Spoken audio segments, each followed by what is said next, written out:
an'izay rehetra malala an'Andriamanitra sady voantso no masina, ho aminareo anie ny fahasoavana sy ny fiadanana avy amin'Andriamanitra ray sy Jesosy Kristy tompontsika. Amen. Ny fahiny sy ny ankehitrinin'ny mpino. Ny fahiny sy ny ankehitrinin'ny mpino. Zany no misongadina indray amin'ny finainantsika anio ao amin'ny epistily ho an'ny Efesiana toko 2 ny andininy voalohany hatramin'ny andininy 7. Ny fahiny sy ny ankehitrinin'ny mpino. Vanim-potoana roa samihafa fa tontolo roa mifanohitra tanteraka no misy ny fahiny na ny lasan'ny mpino sy ny ankehitrininy.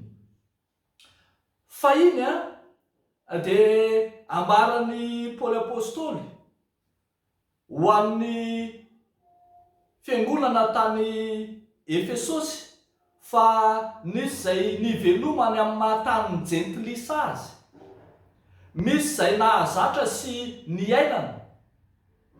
Fahiny hafa ihany koa ny mpifesy nanjaka tao aminy. Fahiny ambara eto fa matin'ny fahadisoana sy matin'ny fahotana. Ny fahotana no ny baiko sy ny fe fahiny. Ary arak'izany satria ny ota no ny fe dia hafa ihany koa ny nanjaka. Eo ny ambara fa zanaky ny tsi-fanarahana. Eo ny nitondrana tena tamin'izay filan'ny nofo sy danin'ny kibo. Zany hoe tena ny lazan'ny Apôstôly Paoly azy eto hoe ny mpanapaka eny amin'ny rivotra na hoe ny mpanapaka eny amin'ny tontolo eny no nifehy fahiny. Ny hevitra ny tenany samy rery tsy nalala izay famonjena.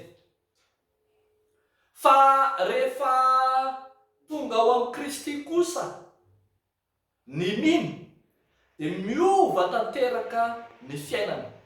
Ny ankehitrinin'ny mino dia ankehitriny lavitry ny fahotana.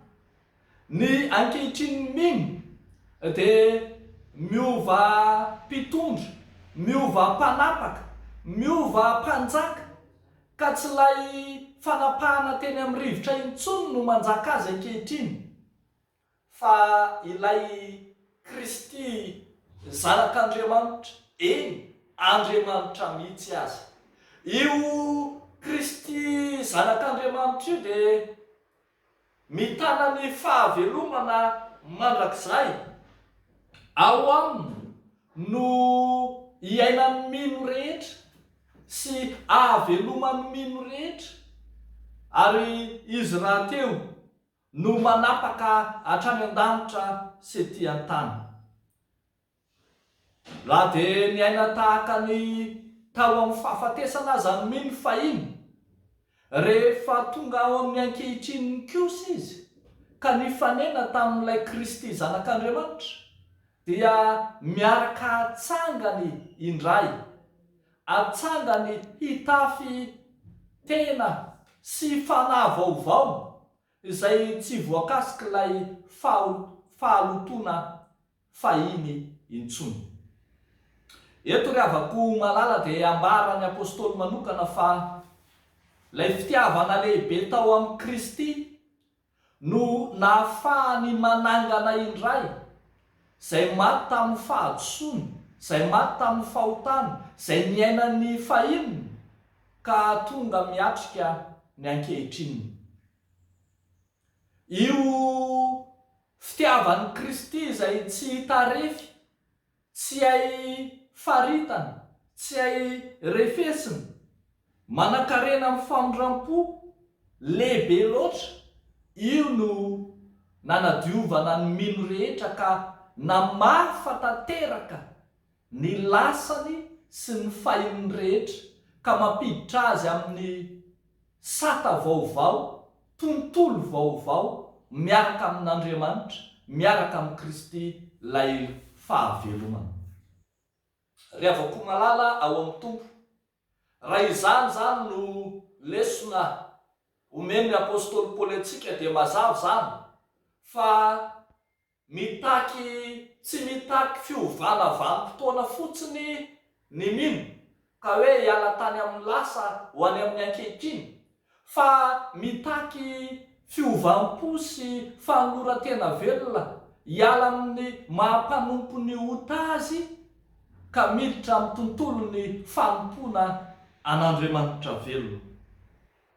Ny fanompona an'Andriamanitra velona no iainan'ny mino amin'ny fahavelomany rahateo. Tsy maintsy miaina zany tontolo vaovao sy ny ankehitriny ao amin'ny Kristy zany ny mino, araka ny tenin'ny soratra masina ihany manao hoe efa lasa ny zavatra taloha, indreo tonga vaovao ireo.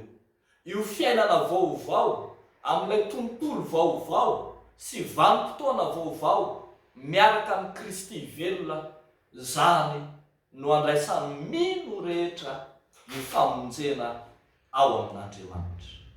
Dia mampahery antsika rehetra ary havako, mampahery antsika sy mampanantena antsika ny fanantenana lehibe zay efa nomen'Andriamanitra, nomeny Kristy atsika, tsy hitoetra intsony amin'ny vanim-potoana na amin'ny toerana zay efa nahalavo, fa hiazakazaka hidododo any amin'ny Kristy kosa andraisantsika ny famonjena zay efa omeny ho amin'izao tontolo izao. Eo an'Andriamanitra irery any ny voninahitra. Amen. Ivavaka isika. Endre mahagaga ny fitiavanao anay Andriamanitro, fa izay oloko azy sy zay tsinotsinona fahiny dia navotanao tamin'ny alalan'i Jesosy Kristy zanakao ka tonga olombo avitra ho amin'ny kosa ankehitriny.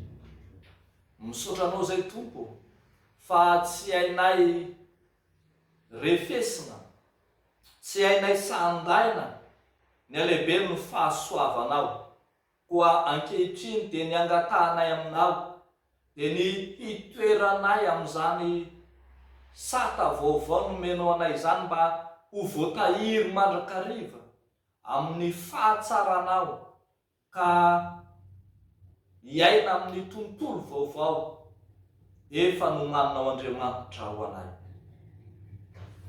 Fa mbola tianay koa Tompo ny mivavaka manokana ho an'ireo tanora anao Jesosy Kristy, ireo tanora zay mandranto fianarana, ireo tanora mitoetra irery, ireo tanora izay manangana teti-piasa, ireo tanora izay manana finiavana hanompo anao ka mandray andraikitra eo amin'ny sehatry ny fiangonana, ireo tanora izay manokana ny tenany ho anao Andriamanitra, ampaherezo manokana izy ireny Tompo tsy hiemitra amin'izay efa nanolorany tena, ary ihany koa tantany sy ambino amin'izay hetaheta ny fony sy faniriany, ianao Andriamanitra hiantoka ny hoaviny rehetra.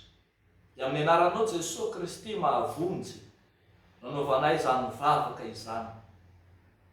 Amen.